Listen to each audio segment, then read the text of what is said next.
Dr. Park Ji-woo looked out the large window of Kepler Station and smiled. The stars were beautiful today.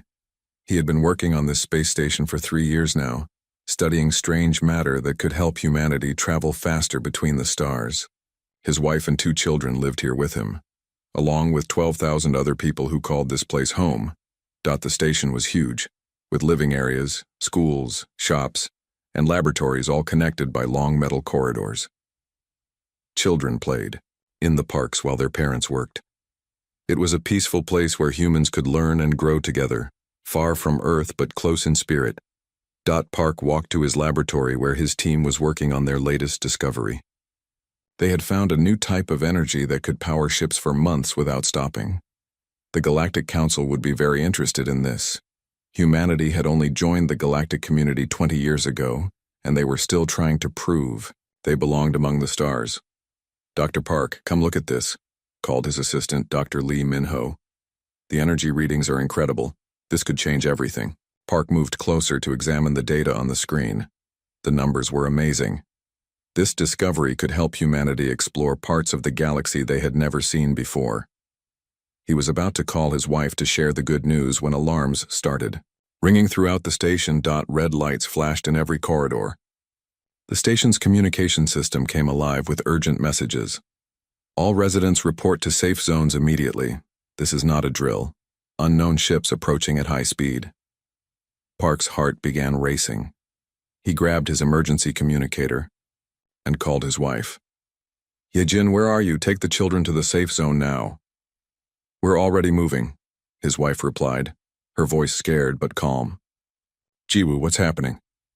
Before Park could answer, the station shook violently. The lights went out for a moment, then emergency power kicked in. Through the laboratory window, Park could see massive alien ships surrounding the station.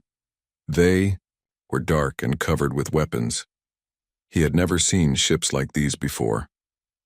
Commander Choi Min-sik's voice echoed through the station's speakers. "This is station security. We are under attack by unknown forces. All military personnel report to battle stations. All civilians move to the core section immediately." Park and his team ran through the corridors toward the safe zone. Families were everywhere, parents carrying small children, elderly people helping each other walk.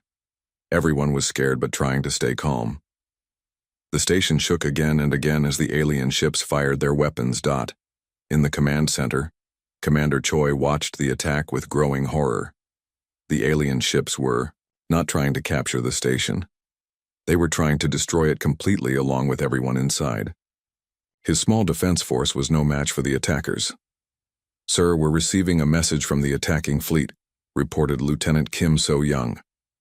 "Put it on screen," Choi ordered. A terrifying alien face appeared on the main display. The creature had dark skin, sharp teeth, and cold yellow eyes. When it spoke, its voice was full of hate. "I am Warlord Krexthar of the Vorthak Hegemony. You humans have forgotten your place in this galaxy. Today we remind you that weak species do not deserve to exist among the stars. Your death will show others what happens to those who reach too high." Commander Choi tried to respond. "We are peaceful researchers. We have done nothing to harm your people. Please, we have families here, children." "Your weakness disgusts me," Krexthar interrupted. "Watch as we hunt your people like animals." The transmission ended, and the real horror began. The Vorthak ship started targeting the escape pods that were launching from the station. Each pod carried 30 people, mostly families trying to get their children to safety. The aliens destroyed pod after pod, laughing as they did it. Park reached the core section where thousands of people were hiding. His wife and children ran to him and he held them tight. Around them, people were crying and praying. The station's walls were thick here, but they could still hear the explosions outside. "Why aren't the council ships helping us?" someone shouted. "We sent distress calls hours ago." Commander Choi had been wondering the same thing. The Galactic Council had ships patrol this area. Where were they? Why wasn't anyone coming to help? The attack continued for hours. The Vorthak took their time enjoying the hunt. They would damage a section of the station, then wait for people to try to escape before destroying them. It was not war. It was murder for fun. Captain Lee Daeho was racing through space in his patrol ship, Terra's Resolve, when he received Kepler Station's distress call. His small crew pushed their engines to the limit, but they were too far away. By the time they arrived, the attack was almost over. Lee stared in shock at what remained of Kepler Station. Most of it was destroyed. Pieces of metal and debris floated in space. Bodies drifted among the wreckage. The beautiful station where 12,000 people had lived and worked was now a graveyard. "Sir, I'm detecting life signs in the core section," reported his sensor officer. "Very few, but some people are still alive." Lee and his crew worked for hours to rescue the survivors. They found 47 people hiding in the deepest part of the station. Dr. Park was among them, but his wife and children were gone, killed. When the Vorthak targeted the civilian areas, as Lee's ship carried the survivors away from the ruined station, Park stared out the window at the debris field. Somewhere in that wreckage were the people he had loved most in the universe. His hands shook with grief and rage. "Captain," Park said quietly, "we need to tell everyone what happened here. The galaxy needs to know what the Vorthak did to innocent people." Lee nodded grimly. He was already recording everything, preparing to send the evidence to Earth and the Galactic Council. The images would shock the galaxy, but he knew that might not be enough to bring justice. The Vorthak had made a terrible mistake. They thought they were teaching humanity a lesson about weakness. Instead, they had just shown 12,000 reasons why humanity would never forgive or forget. Ambassador Kim Hyejin stood before the massive doors of the Galactic Council chamber. She had been Earth's representative for 5 years, always trying to prove that humanity deserved respect among the stars. Today was different. Today she carried evidence of mass murder, and she demanded justice. The chamber was enormous, with seats for representatives from over 200 different alien species. The ceiling was so high it disappeared into darkness, and holographic displays showed the current speaker to everyone present. Kim had spoken here many times before, but always as a petitioner asking for small favors. Never as someone demanding answers for genocide. High Chancellor Morthak called the session to order. The tall blue-skinned alien had ruled the council for 30 years and treated newer species like annoying children. His 4 eyes looked down at Kim with obvious boredom. "The human representative may present her complaint," Morthak announced. In his deep voice. Kim activated her holographic display, and images from Kepler Station filled the chamber. The alien representative saw the destroyed escape pods, the bodies floating in space, the terrified faces of the survivors. Many aliens looked away, but some watched with interest, as if viewing entertainment. "Honored council members," Kim began, her voice steady despite her rage. 12,000 innocent humans were murdered 6 days ago by the Vorthak hegemony. Men, women, and children were hunted like animals for sport. This was not war. This was genocide. She played the recording of Warlord Krexthar's transmission, where he clearly stated his intent to exterminate the station's population as an example to other species. The evidence was overwhelming and undeniable. "The survivors have provided detailed testimony," Kim continued. "They watched families torn apart, children killed, and escape pods destroyed for entertainment. We demand that the Council take immediate action against the Vorthak and ensure this never happens again." When Kim finished, the chamber fell silent. She waited for the outrage, the demands for justice, the promises of swift action. Instead, she heard whispered conversations and the sound of aliens checking their personal communication devices. Counselor Thexavara, a reptilian being from the Nexus Empire, was the first to speak. "Ambassador Kim, while these events are unfortunate, we must consider all factors. Kepler Station was located in disputed territory. The Vorthak have claimed that region for generations." Disputed territory? Kim could not hide her shock. Kepler Station was a research facility. It posed no military threat to anyone, and even in disputed space, the systematic murder of civilians is a war crime under galactic law. High Chancellor Morthak leaned forward in his massive chair. "The Vorthak have submitted their own report. They claim the station was conducting illegal weapons research and posed a threat to galactic security. Without independent verification, we cannot simply accept the human version of events. Kim felt her blood boil. Independent verification? We have video evidence, survivor testimony, and sensor logs from Captain Lee's ship. What more verification do you need? Human evidence, scoffed Delegate Rixmore from the Carrion Coalition. Your species has been known to exaggerate and become emotional over small losses. Perhaps this was simply a standard territorial enforcement action. Small losses. Kim stared at the alien, who had just dismissed 12,000 human lives as a small loss. Around the chamber, she could see other delegates nodding in agreement or simply looking bored. The council will review the evidence and render a decision within 30 standard days, Morthak announced. Until then, both sides should avoid further provocative actions. Kim could not believe what she was hearing. 30 days? Chancellor, people are dead. Justice delayed is justice denied. We need action now. The human representative will not lecture this council on legal procedures, Morthak replied coldly. Your species has been part of galactic civilization for barely 2 decades. You do not dictate policy to your betters. Your betters. The words hit Kim like a physical blow. After the session ended, she walked through the council complex in a sigh. Other ambassadors from various species approached her, but not to offer sympathy or support. Ambassador Kim called Delegate Velcaris from the hegemony of suns. Perhaps this tragedy could be avoided in the future if humans were more careful about where they build their settlements. The galaxy can be dangerous for species that overreach. Another, alien whose name Kim had forgotten, stopped her in the corridor. Such emotional displays are unseemly in the council chambers.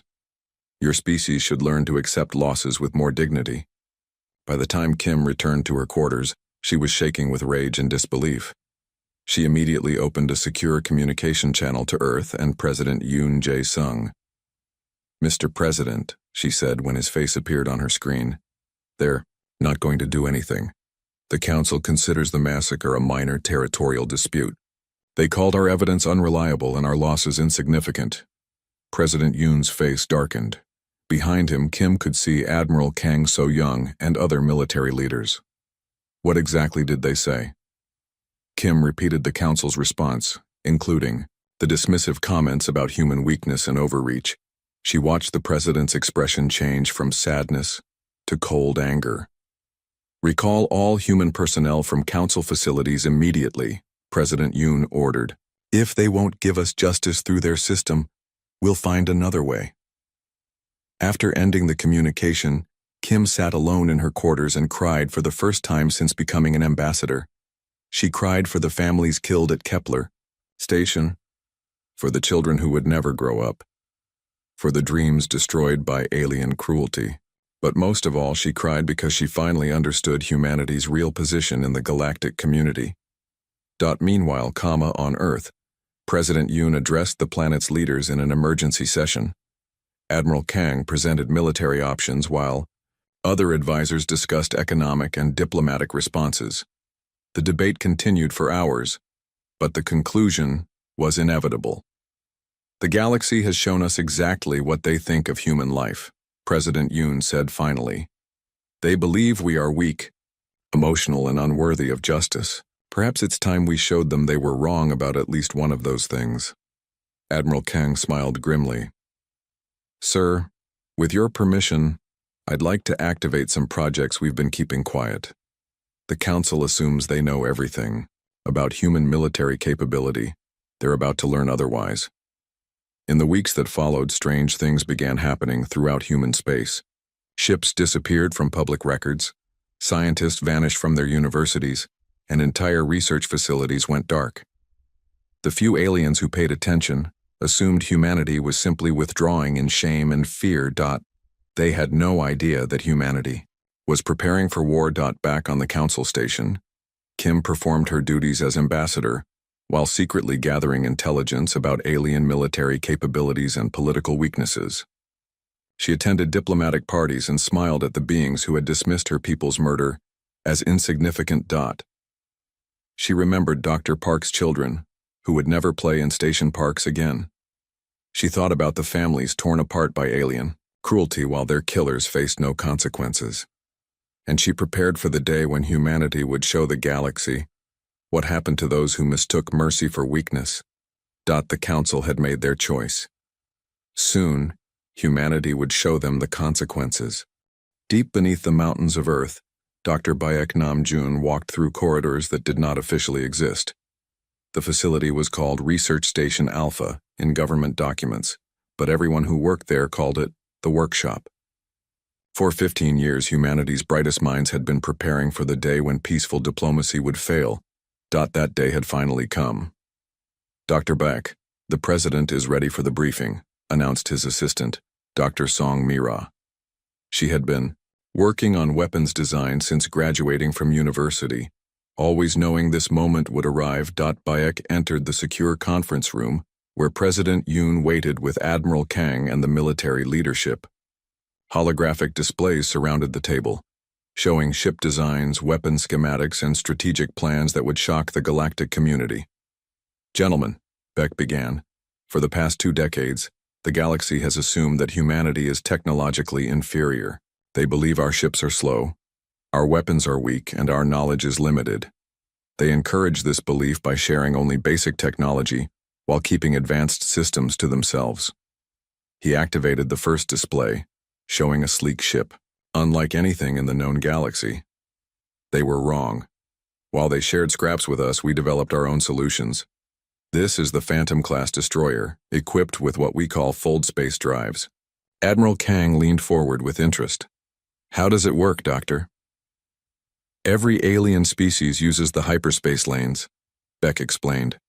Predetermined routes through space that allow faster-than-light travel. These lanes can be monitored, controlled, and blocked. Our fold space drives create their own temporary passages through spacetime. We can appear anywhere in the galaxy without using their lanes. President Yoon studied the ship design. How many of these do we have? 512 ships of various sizes, Dr. Song replied. From single fighter craft to massive dreadnoughts, all invisible to alien sensors while traveling, all capable of appearing without warning anywhere we choose. Beck activated another display, showing a different type of vessel. The Ghost Fleet, as our pilots call it. Each ship is equipped with adaptive armor that can resist any known alien weapon, and phase shift technology that allows them to become temporarily intangible. Intangible? Admiral Kang asked. The ships can exist partially outside normal space, Beck explained. Enemy weapons pass right through them. The effect only lasts a few minutes at a time, but that's usually enough to destroy any opponent. Engineering. Lim Tae-woo stepped forward to present his work. Dr. Bayek asked me to solve a specific problem. How do you defend against enemies who outnumber you 1,000 to 1? The answer is the Aegis defense grid. The holographic display showed Earth surrounded by invisible energy fields. Weaponized gravity manipulation, Lim continued. We can create gravity wells that crush attacking ships, or gravity barriers that deflect any projectile.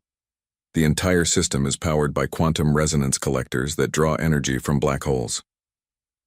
President Yoon was quiet for a long moment, processing the magnitude of what he was seeing. How long have you been building all this? Since the day we joined the Galactic Council, Beck admitted. Ambassador Kim reported that many alien species saw us as a potential threat, despite our peaceful intentions. We decided to ensure they were right. Colonel Shin Ye-jin entered the room carrying a helmet and flight suit covered in strange markings. Mr. President, would you like to see the Valkyrie demonstration? The Valkyrie? President Yoon asked. Our newest fighter design, Shin explained. Captain Song Ui-chan is our test pilot. Captain, please show them what humanity has learned about dimensional warfare. On the main display, they watched as a small fighter craft appeared in Earth's orbit. Suddenly, 3 alien-designed target drones began attacking it with plasma weapons and energy missiles. The human fighter seemed doomed. Then it vanished. The fighter reappeared behind the first drone and destroyed it with a single shot. When the other drones turned to attack, the fighter shifted dimensions again, becoming a ghostly outline that weapons could not touch. It destroyed the remaining targets in seconds. The Valkyrie can move between dimensions at will, Captain Song explained over the communication system. In our dimension, I can attack. In the shadow dimension, I'm untouchable. The pilot experiences both realities simultaneously. Admiral Kang stood up from the table, his face showing amazement and something close to fear. Dr. Beck, what you're showing us. This technology is decades ahead of anything the aliens possess. How? Pain is an excellent teacher, Beck replied simply. While alien species became comfortable with their superiority, we had motivation they lacked. Every insult, every dismissal, every moment of being treated as inferior drove us to work harder. They gave us the greatest gift possible. They underestimated us. Dr. Song activated a final display showing production facilities hidden throughout human space. We have manufacturing centers on 43 worlds, all disguised as mining, operations or research stations. The aliens think we're barely capable of building transport ships. In reality, we have the most advanced space navy in the galaxy. President Yoon walked to the window overlooking the workshop's main construction bay. Below, hundreds of technicians worked on ships that would soon carry humanity's answer to the Kepler Station massacre. How many people know about all this, he asked. Less than 10,000, Admiral Kang replied. Scientists, engineers, pilots, and security personnel. All volunteers, all committed to protecting humanity from those who would destroy us. And the survivors from Kepler Station. Dr. Park and the others have requested assignment to our new Special Operations Division, Colonel Shin reported. They want to be part of what comes next. President Yoon nodded slowly. The grief-stricken scientist who had lost his family would soon have his chance for justice. Dr. Beck, how long until the fleet is ready for combat operations? We've been ready for years, sir. We were just waiting for orders. Waiting. Outside Earth's atmosphere, invisible ships moved through space like hunting sharks. The Ghost Fleet had been deployed around human colonies, ready to protect them from any alien attack. More importantly, they were studying alien ship movements, learning patrol routes and identifying high-value targets. Admiral Kang returned to his office and opened a secure file marked Operation Retribution. The plan was complex, involving simultaneous strikes across multiple star systems. But the core concept was simple. Humanity would demonstrate to the galaxy that there were consequences for murdering innocent people. Meanwhile, Ambassador Kim received encrypted messages from Earth containing a single word: soon. She continued her diplomatic duties on the Council Station, but now she watched her alien colleagues with the knowledge that their comfortable world was about to change forever. The Vorthak had made a terrible mistake when they attacked Kepler Station. They had assumed humanity would accept the loss and move on, grateful to still be allowed in galactic civilization. Instead, they had awakened something that had been sleeping in human hearts since their species first looked up at the stars with weapons in their hands. The galaxy was about to learn why humanity had conquered their own world before reaching for others. The time for hiding was over. Admiral Park Do-hyun stood on the bridge of the flagship Human Fury, watching the stars bend and twist as his fleet moved through fold space toward their target. Around him, the Ghost Fleet's 500 ships traveled invisible and silent, carrying humanity's answer to the Kepler Station massacre. Admiral, we're approaching Vorthak Prime, reported Commander Oh Seong-min from the navigation station. Fleet is maintaining perfect formation. Enemy sensors show no indication they detect our approach. Park nodded grimly. 3 months had passed since the Galactic Council refused to deliver justice for the murdered families. Today, humanity would show the galaxy what real justice looked like. Signal all ships, Park ordered. Operation Retribution begins in 30 seconds. Remember, we are not conquerors. We are not killers of innocence. We are the sword of justice, and today we swing for those who can no longer speak. In the medical bay, Dr. Park Ji-woo prepared his surgical equipment. He had volunteered for this mission not as a scientist, but as one of the Kepler survivors. His job was to keep Warlord Krexthar alive long enough to face trial for his crimes. Major Han Bo-Ra checked her assault armor one final time. Her orbital marines were the best soldiers humanity had ever produced, enhanced with technology that made them nearly unstoppable. But this mission wasn't about killing everyone they found. It was about precision, justice, and sending a message. Marines, listen carefully. Han addressed her troops over the communication system. We are not here to destroy a world. We are here to arrest war criminals and demonstrate that human lives matter. Any Vorthak who surrenders will be treated according to the rules of war. Any who resist will learn why humans are no longer prey. Above Vorthak Prime, space suddenly filled with human warships. The Ghost Fleet appeared from fold space directly above the planet's orbital defense platforms, bypassing every sensor and early warning system. The Vorthak had prepared for enemies approaching through hyperspace lanes.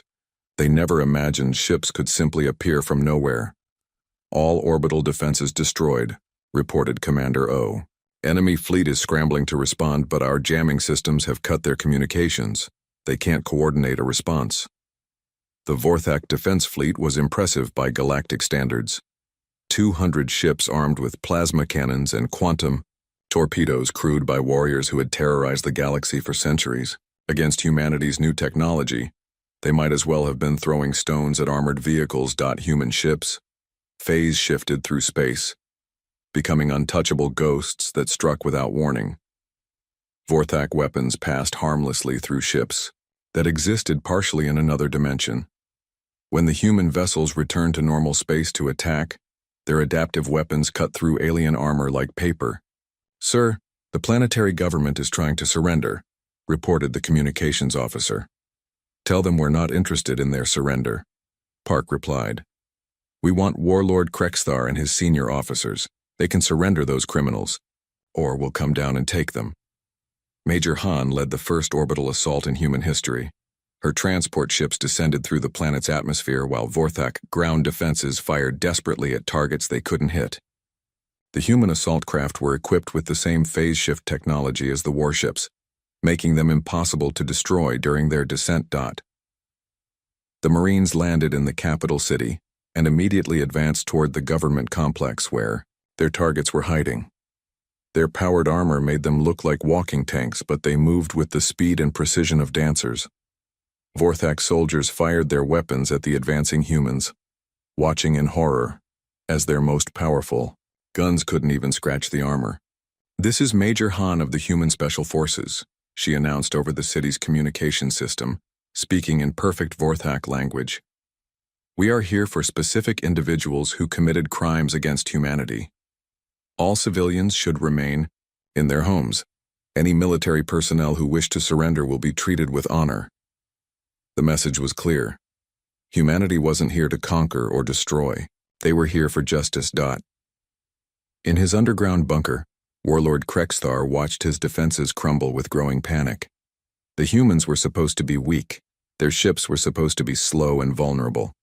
Their soldiers were supposed to be soft creatures who couldn't fight real warriors. My lord, they're cutting through our forces like they're not even there, reported his military advisor. Our weapons can't hurt them. Our ships can't catch them. What are your orders? Fight, Krexthar roared. Show these mammals what Vorthak warriors can do. Above the planet, Admiral Park received reports from across the star system. Human ships had simultaneously attacked every Vorthak military base within 7 systems, destroying or capturing their entire fleet. The operation was proceeding exactly as planned. Admiral, we're receiving transmissions from the Galactic Council fleet, Commander O reported. High Chancellor Morthak is demanding we cease hostilities. Immediately, Park smiled coldly. Put him on screen. The blue-skinned alien's 4 eyes blazed with anger when his image appeared.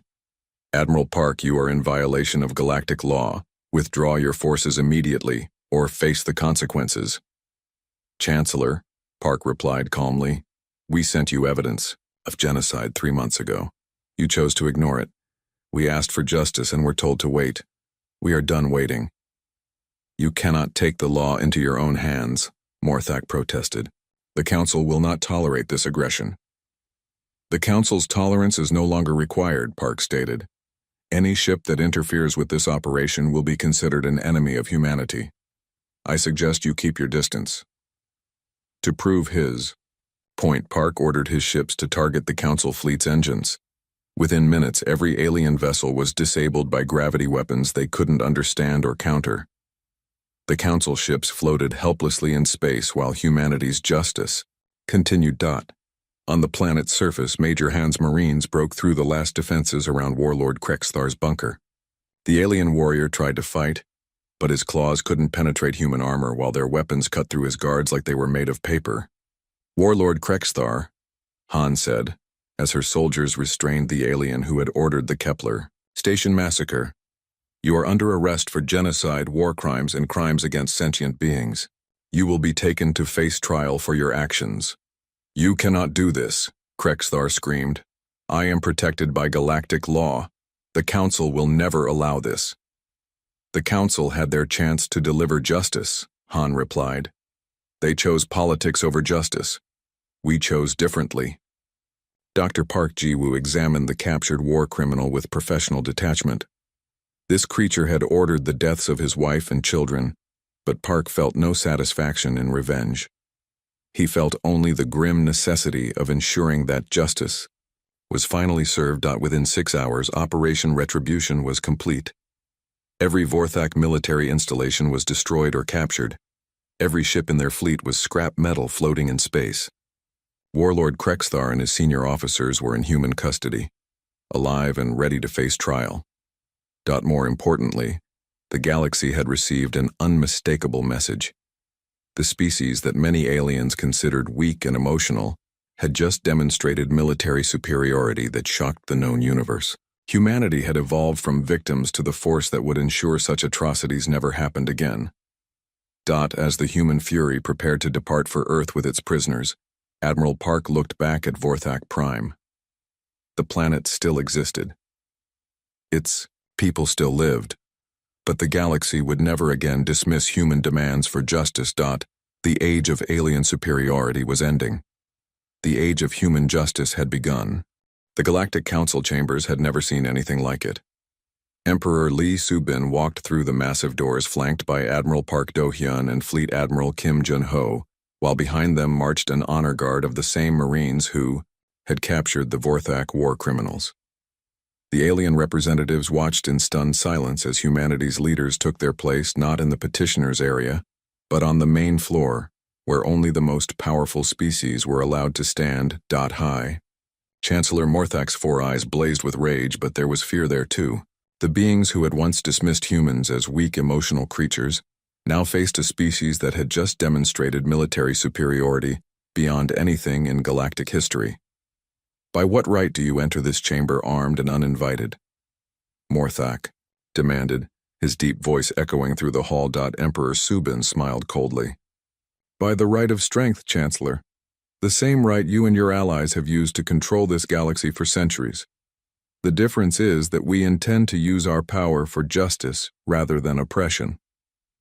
She activated a holographic display that filled the chamber with images and data files. But these weren't recordings from Kepler Station. These were secret communications between council members, financial records, and evidence of corruption spanning decades. For too long, this council has protected the strong while ignoring the suffering of the weak, Subin continued. You have taken bribes to ignore genocide, enabled slave trades, and allowed powerful species to prey on those unable to defend themselves. Today, that ends. Councillor Thexvara, the reptilian who had dismissed the Kepler Station massacre as insignificant, stood up angrily. These accusations are outrageous. The Council maintains peace and order throughout the galaxy. Peace? Admiral Park stepped forward, his voice carrying the authority of someone who had just conquered an entire star system in 6 hours. Tell that to the Rilani people, sold into slavery by your peacekeeping forces. Tell that to the Zephyrian colonies, stripped of resources while your council members received payment from the mining corporations. The evidence was overwhelming. Centuries of corruption, exploitation, and cover-ups were displayed for all to see. Species after species had suffered while the council members grew rich and powerful. The Kepler Station massacre was just the latest in a long history of injustice. You demand proof? Emperor Subin activated another display, showing High Chancellor Morthak's personal accounts. 3 billion credits from the Kyrian coalition in exchange for ignoring their slave raids. 5 billion from corporate mining interests to approve the destruction of inhabited worlds. Your hands are covered with the blood of innocents. Around the chamber, representatives from smaller species began to stir. These were beings who had never dared to speak against the Council's power, but humanity's demonstration of strength had given them hope. Delegate Korthani from the Epsilon Collective stood up slowly. The humans speak truth. For generations, we have watched our people suffer while the Council ignored our pleas for help. We thought we had no choice but to endure. The Vegan Trade Union has lost entire worlds to Council-approved development projects, added another delegate. Our population was relocated to work camps while our planets were strip-mined for resources. One by one, species that had been oppressed for centuries began to speak. The chamber filled with testimonies of exploitation, abuse, and systematic injustice. The galactic community was learning that the Council's version of peace had been built on the suffering of those too weak to resist. High Chancellor Morthak tried to restore order, but his authority was crumbling. These are lies and propaganda. The Council has maintained stability for 1,000 years. Stability for whom? Asked Ambassador Jang Mi-young, who had replaced Kim Hye-jin as humanity's representative. Your stability was built on the backs of species you considered inferior. That stability is about to change. Fleet Admiral Kim stepped forward and activated the final display. The alien representatives gasped as they saw humanity's true military capability. Massive space stations that could appear anywhere in the galaxy, within hours, each one capable of sterilizing entire star systems. The Stellar Fortress network was humanity's answer to those who would threaten the innocent. This is why the Vorthak attack was a mistake, Kim explained calmly. They thought they were teaching a weak species to know their place. Instead, they awoke a sleeping giant that will never again allow the strong to prey upon the weak. The demonstration continued as human ships appeared in orbit around the Council station, not attacking, but making their presence known. Ships that could phase between dimensions, weapons that manipulated gravity itself, and technology that made the galaxy's most advanced civilizations look primitive by comparison. We offer you a choice, Emperor Subin announced. You can continue with the old system of corruption and oppression and face the consequences, or you can join us in building something better. What do you want? Morthak asked. His voice no longer filled with arrogance but with the caution of someone who finally understood they were no longer in control. Justice, Subin replied simply. The Council will be dissolved and replaced with the Galactic Assembly, where every species has an equal voice regardless of military power or economic influence. War criminals like Krexthar will face trial and punishment. Species guilty of genocide, slavery, or systematic oppression will make restitution to their victims. She paused, letting the words sink in. And humanity will guarantee the security of any species that commits to these principles. Our protection is not for sale, and it will not be denied to those who need it. The chamber erupted in discussion as alien representatives realized the magnitude of what was being offered. The species that had just demonstrated they could destroy anyone who opposed them were instead offering to protect the weak. It was unprecedented in galactic history. Delegate Veltari, one of the few aliens who had shown sympathy for humanity's losses, stood up. The Altarian Federation accepts these terms. We have waited too long for justice to be more than a word used to justify oppression. Other species began to stand and voice their support. The Epsilon Collective, the Vegan Trade Union, the hegemony of suns, and dozens of smaller civilizations that had suffered under the old system. Within hours, the Galactic Council was dissolved, and the Galactic Assembly was born. Humanity, the species that had been considered newcomers and inferiors, now led a coalition that represented over half the galaxy's population. 3 months later, Admiral Lee Dae-ho stood on the observation deck of the rebuilt Kepler station.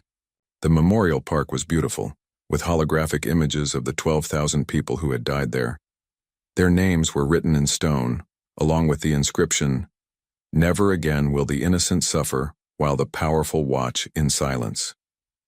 Doctor, Park Ji-woo approached, carrying a small flower from Earth that he placed at the memorial. His wife and children were gone, but their sacrifice had changed the galaxy. No longer would families like his die while the powerful ignored their suffering. "It's finished," Park said quietly. Krexthar and his officers were executed yesterday. The Vorthak have paid reparations to the families of everyone killed here. The galaxy will remember what happened when they preyed on the innocent. Lee nodded, watching as ships from dozens of species arrived at the station. Representatives coming to trade, to learn, and to participate in the new galactic civilization that humanity had created. Not through conquest, but through justice. "Sir," reported Captain Song Wei-chan, now Lee's first officer, "we're receiving requests from 47 different species asking for protection against raiders and slavers. How should we respond?" Lee smiled, remembering the fear in the alien voices and the relief when they realized humanity meant what they said about protecting the weak. "Deploy the fleet. Every innocent life is worth protecting, no matter what species they belong to." As the sun set on the old galactic order, humanity took its place not as conquerors but as guardians. The species that many had underestimated had proven that true strength came not from the ability to destroy, but from the willingness to protect those who could not protect themselves. The galaxy had learned a hard lesson. Humanity demanded retribution, not for revenge but for justice. And now that justice had a guardian that would never again allow the powerful to prey upon the weak, the age of human protection had begun, and the universe would never be the same.